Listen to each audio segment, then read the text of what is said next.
साथियों, जैसे ही बंगाल के नतीजे घोषित होते हैं उसके तुरंत बाद ही हरियाणा में 10 मई तक लॉकडाउन लगा दिया जाता है। इस लॉकडाउन के पीछे का सच समझिए, ये एक साजिश है। जैसे ही मंडियों में एक आदेश जारी किया जाता है कि जितनी भी फसल खरीदे उस पर तुरंत प्रभाव से रोक लगा दी जाती है, वहीं पे जितने भी प्राइवेट गोदाम जिसमें अडानी साइलोज भी शामिल है, 60% हमारी खरीद हो चुकी है। जो 40% जो इलीगल करार था, जो एफसीआई ने अडानी के सामने सरेंडर करके 40% जो स्टोरेज होनी थी, जिसका किसान नेता रवि आज़ाद, विकल्प 4 प्रदीप धनखड़ बार बार विरोध करते रहे हैं और किसानों ने ये फैसला लिया था कि हम प्राइवेट गोदामों में तिजोरी में रोटी नहीं जाने देंगे। तो एक विरोध का माहौल था, ये उठान हो नहीं सकता था।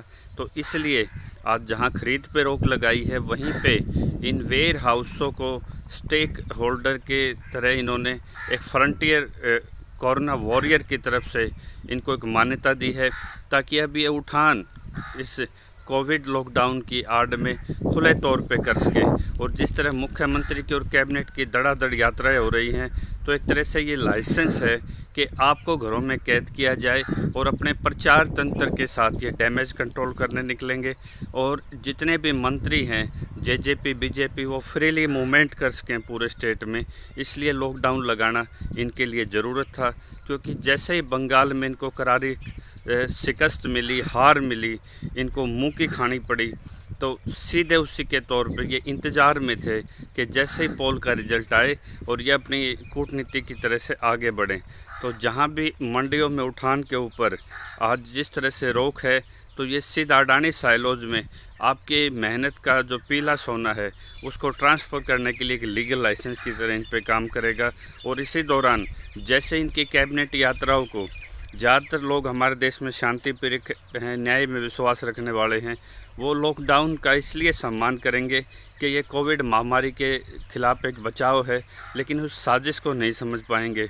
और जैसे ही बहुत कम लोग बाहर होंगे, धरनों पे भी बहुत कम लोग होंगे, तो जो भी किसान नेता मुखर होकर सड़कों पे आएगा, उनकी भी छटनी करके, गिरफ्तारी करके ये उनको टारगेट करेंगे और आंदोलन को सीधा तोड़ने के लिए इसको हथियार की तरह यूज़ करेंगे। जब भी लॉकडाउन लगाया है मोदी जी ने, आपको अपनी जेब तलाशनी पड़ी हैं, आपको कोई नुकसान हुआ है और कॉरपोरेट को फ्रीली मूवमेंट, कोई बड़ी राहत इन्होंने दी है। तो इसी तरह वेयर हाउसों को जैसे इन्होंने रिकॉग्नाइज़ किया है फ्रंट लाइन वर्कर पे, या आपके उस खाद्यान्न की लूट है, मंडी से मंडी के बाहर प्रयोग पे एक रास्ता साफ करने वाली बात है। किसान इस साजिश को समझो।